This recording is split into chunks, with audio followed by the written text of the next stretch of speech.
పెసరపప్పు టమాటా వండుతున్నాను. అట్లాగే గిన్నె పెట్టి ఆయిల్ వేసి జీలకర్ర ఆవాలు కొన్ని మెంతులు పచ్చిమిరపకాయ ఉల్లిగడ్డ ఇవన్నీ గోలిన తర్వాత కొంచెం గోంగూర కూడా వేసుకుందాం. కొంచెం గోంగూర వేసుకుంటే పుల్ల పుల్లగా మంచిగా ఉంటుంది అన్నట్టు. గోంగూర గోలనియాలి.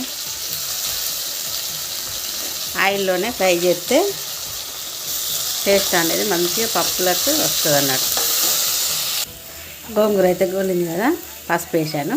ఇప్పుడు టమాటా కూడా కొంచెం ఫ్రై కానివ్వాలి. టమాటా కూడా ఫ్రై అయింది కదా, ఇప్పుడు కడిగి పెట్టుకున్న పెసరపప్పు అయితే వేసుకున్నాం. ఇది కూడా వేసి కలబెట్టాలి. పప్పు అయితే గోలింది కదా, ఇప్పుడైతే వాటర్ వేసుకుందాం.